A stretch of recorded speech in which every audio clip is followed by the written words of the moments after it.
If you don't know what content marketing is, or you're doing it wrong, you definitely want to watch this Habitz with Katie Thompson, who'll be sharing with us her 3 top tips so you can start getting leads from your video and written content.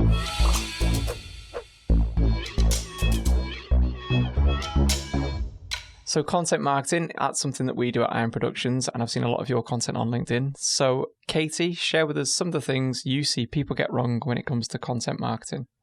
I think probably the worst thing, and it's certainly like the golden rule of copywriting, certainly, is making it all about you.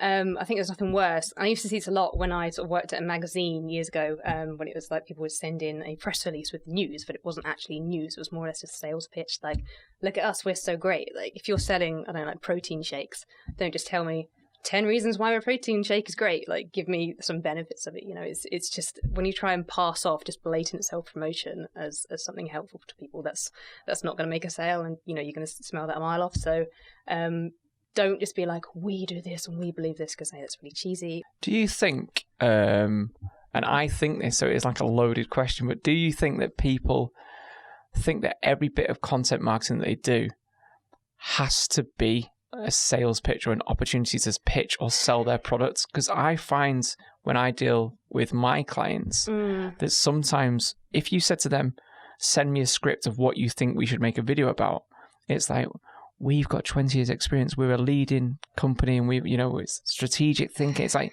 but no one gives a shit about that. Or when we create that content, no one is going to share that content. I would say, would you post that in a WhatsApp group with your mates to say, oh, you should watch this? And if the answer is no, then it's probably shit content. Yeah, exactly. I'd sooner someone shared something that had some, sorry, marketing speaks, but some value to it, that I've learned something from this I can take away, and then be like, oh, okay, she actually knows what she's talking about. Maybe I'll inquire with her, sort of thing. But yeah, you're totally right. Like, you see it on LinkedIn, like you can spot the worst offenders, people who are just like, oh, did you take your dog for a walk today? Oh, then you tripped over. That's why you need to buy these sturdy shoes. That was obviously a terrible example. But, people try and like frame it as like this storytelling thing. It's like, well, why am I talking about my dog? Because you need to buy life insurance or something. It's like, what? Yeah. Come on, it's not, again, you're just trying to spin it. Second thing that annoys me is this whole sort of build it and they will come mentality. Like, it happened to me a lot when I was working in agencies, like really small businesses. I think one guy, he sold a really niche thing. It was like laser cutting for like animal surgery or something, stuff that people aren't Googling on the daily. And he was like, oh, I wrote a blog and nothing happened. Like, what? I mean, there's no like research to that. Have you looked up people Googling it? Have you looked at your target audience, who you're trying to help?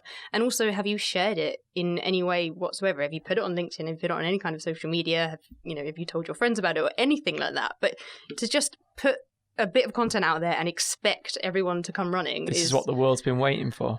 Yeah, and it's not. It's a blog about you cutting up a horse. I don't want to read that. But I think I saw a great analogy on LinkedIn the other day. It was like writing a blog and expecting the whole world to come running is like doing a setup and expecting rock hard apps. You know, you've got it. The onus is on you not just to create the blog, but promotion. And I dare say that's probably more of the work than actually the creative process. Well, probably half and half. There's a lot of work that goes into that one blog post, and I would say that. But yeah.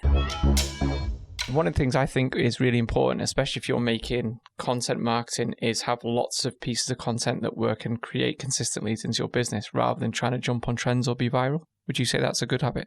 Yeah, definitely. I think especially nowadays, people really glamorize like going viral, but you might have had this great advertising campaign that gets you a bazillion hits for like a day, but actually, is that going to have any long-term value? You were talking about how you're still looking at content from 2 years ago, or you're still getting residual income 2 years later, but just because you've had those 15 minutes of fame, is that going to help you out? Probably not. So I would sooner maybe not be as sexy with it and continue providing like consistent value rather than just trying to be a hit in 1 minute. Yeah, that is why I always tell our clients, like, don't do your Halloween spooktacular content. Right. Don't do your look how crazy we are because we wear Christmas jumpers in Christmas week. It's like, no one cares about that content, and the amount of time it took you to make that video and try and be out there and wacky. Yeah. Number one, it's not wacky. It's a Christmas jumper. Yeah. And number two, like I said, you could have created something that would stand the test of time and still be generating business? Because that's ultimately what you're doing any content for, isn't it? Yeah, definitely. To either raise awareness of a topic or generate business. Yeah, absolutely. And so I tell them, like, consistency is probably the key thing. Yeah, absolutely. And if you're doing a Christmas jumper post, turns out everyone else is as well. So like the Harlem Shake was the best example. Do you remember that Harlem Shake? Yeah.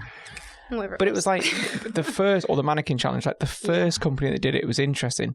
Yeah. But if you're a recruitment company in Manchester and you're doing it 2 weeks after you've seen the original, no one really gives a shit about that video. I feel the same with the Weetabix thing at the moment. It's driving me insane. Like, it was sound for the first hour. I mean, I still thought it was rubbish, but some of the content that we made maybe 2 years ago, and that's why I love content marketing over most of the forms of marketing. Yeah. People reference it or quote it or say, I've got a video now at the moment, actually. It's 2 years old, and out of the blue, because of what's happened just in the world in the last sort of 4 or 5 weeks, it's now doing between 7,000 and 10,000 views per day now, 2 years later. Wow. And in terms of revenue it's making me more now per week than it made me in like the whole sort of 2 years. And it's just because it was a well-written piece, and it kind of like, people still talk about that stuff now. Yeah, same thing for me. Like in, November 2019, I wrote this post, and the whole premise of it was sort of blowing out someone else's candle won't make yours burn any brighter. Like, it's really easy to just scroll through social media and be like, oh, look at them, the big I am, or whatever, and get really angry about it. Or you could just be like, oh, good for them. Happy for them. Move on. And that got like 120,000 likes or comments or whatever. And it's still, every now and then, I still get notifications popping up about it. So like you say, good content has longevity and can lead to revenue. And that's where I think, going back to one of the bad habits that we mentioned, where people think content marketing is like, I need to make an immediate sale now. Like, this is my one opportunity. And it's not. It's almost like, I like to think of videos, if you do them right online, as investment properties. If you've got enough of them out there, they will generate leads for you, like rental income. So if you've got 30 of them out there and they're all done well, they might not all be sales pitches, but that's a video that someone might see it and then get in touch with you. You don't know whether they're going to get in touch with you in a month's time, 2 months' time, 3 months' time. Yeah. But I find if you almost have like sort of 10, 15, 20 really, really good pieces of value, right? Sounds cheesy, but value, giving stuff away, positions you as an expert, and there's nothing else in it for you. You're not trying to drive into your sales funnel. By nature, people know your face, trust you, and are willing to talk to you when they are on that point of ready to buy. Because let's be honest now, we are intelligent buyers for the most part. We've got access to technology. We can go and do some sort of due diligence, whether it's real or fake is by the by. But I know I am 50, 60, 70% of the way there to buy in whatever it is that I'm looking for. Otherwise, I wouldn't be looking for them. Yes. So who am I going to spend my money with? It'll be the person that has answered my questions indirectly over the last year to that point. So I'm getting mortgages now at the moment. The lad I use is from Warrington. Why? Because I see his content on mortgages for 2 years, and he's based in Warrington. So he's the only person I would go to. There are probably cheaper, better other mortgage companies, but he's the guy I trust because he's answered any question I've ever had without having to actually speak to him. Yeah, definitely. I think people probably worry that content's got a bit of an expiry date, and certainly if you're talking about something topical or like a Google update that's just going to change tomorrow, perhaps. But like you say, you're looking at advice from 2 years ago, and it's still relevant to you now. Yeah. So if you've got that sort of pool of resources on your website or wherever you're hosting this content, then that's a good way of building trust with people without you having to put any work in. So if I'm listening to this now and I think I need help with my content marketing, or I've got no strategy whatsoever, or I don't even know what the hell content marketing actually is or means, where could I find out more about you? Type in Katie Lingo or katielingo.co.uk. You'll find me. Also on the socials, it's Katie Lingo York on Instagram, Twitter and Facebook. So just come say hi. So there you have it, 3 top tips when it comes to content marketing. Don't forget to join us next time for some more Habitz Podcast.